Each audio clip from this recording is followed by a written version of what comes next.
dari kita dan di sekitar kita cara menangani pemikiran negatif yang mengakibatkan depresi, stres, galau dengan cara-cara yang negatif.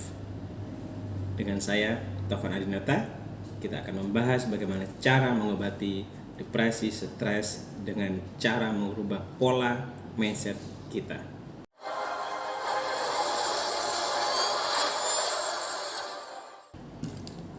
Saudara, setiap kita mempunyai masalah. Setiap kita pasti punya tantangan-tantangan dalam kehidupan kita. Apapun bentuknya. Apakah dari tekanan, ataukah dari pekerjaan, ataukah sesuatu yang menjadikan kita lelah atas sebuah fenomena tersebut. Orang menyebutnya adalah sebuah pengaruh dari lingkungan yang mempengaruhi pada mindset, sehingga mengakibatkan kita depresi, stres, galau, dan semuanya. Mudah-mudahan hari ini kita bertemu lagi dengan saya, Taufan Adinata. Kita akan membahas bagaimana cara mengobati depresi, stres, galau dengan cara merubah gaya kita, merubah pola kita untuk menghadapi dan mengurangi unsur pemikiran negatif itu sendiri. Sebelumnya, mudah-mudahan kita semuanya diberi kesehatan, diberikan kelapangan, diberikan kemudahan untuk karir kita, rezeki kita, keluarga kita semuanya dalam sehat walafiat semuanya. Saudara, banyak di sekitar kita, khususnya kami di dunia pendidikan, kami banyak menemukan mahasiswa kami menggunakan narkoba, menggunakan pil-pil, dan sampai ada yang menggunakan obat penenang untuk bisa tidur. Sesuatu hal seperti ini adalah sebuah fenomena di sekitar kita. Kita tahu bahwa kita nggak akan pernah bisa lepas dari masalah. Tapi perlu kita ingat di channel saya sebelumnya bahwa masalah itu ada dua. Masalah yang berangkat dari pikiran kita atau dari tindakan kita. Inilah yang bisa kita kendalikan. Kalau di luar itu, omongan orang, persepsi, kita nggak bisa mengendalikan. Tetapi kita bisa memanage itu semuanya.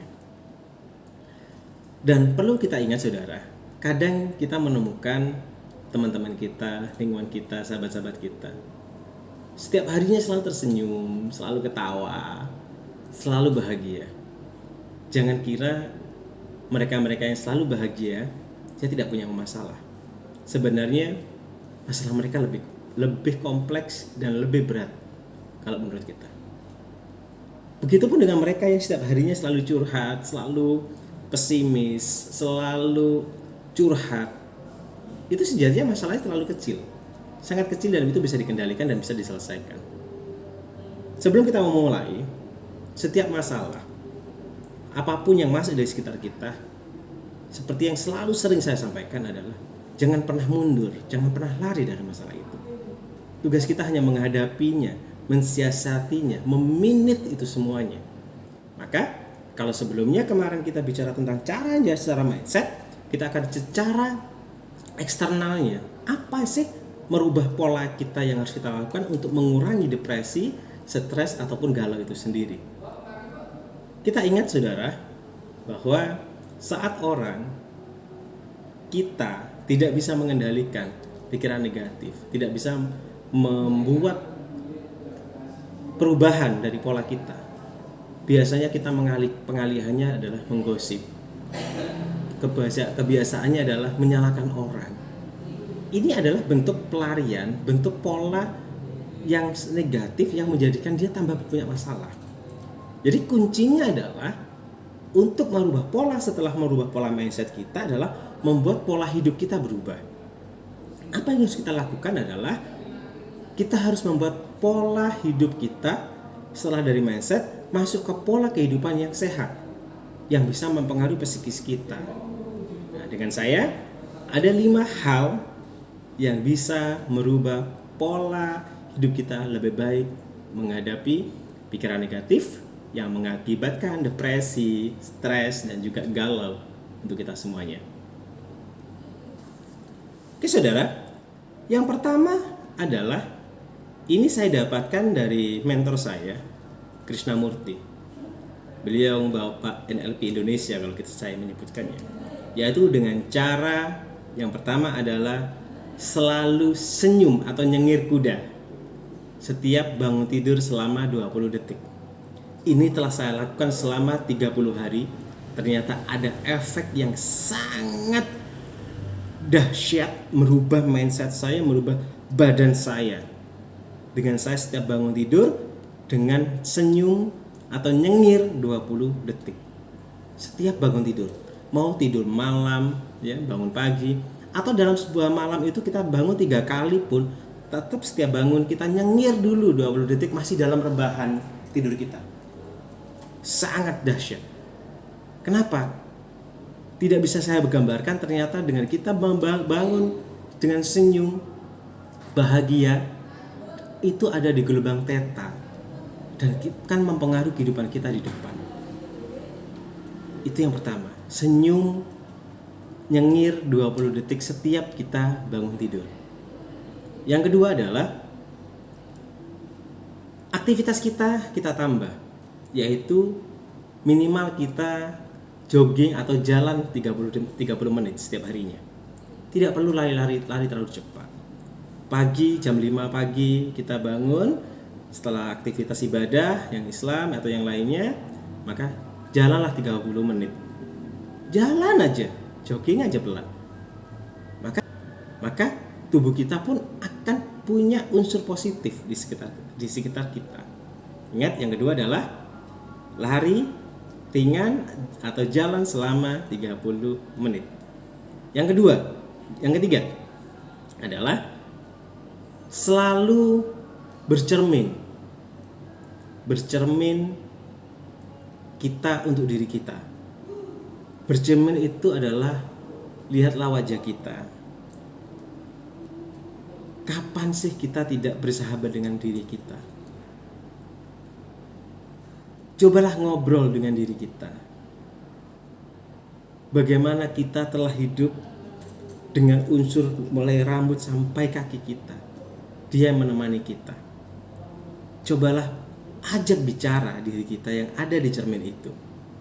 Sampai kapan diri kita ini mau terus seperti ini?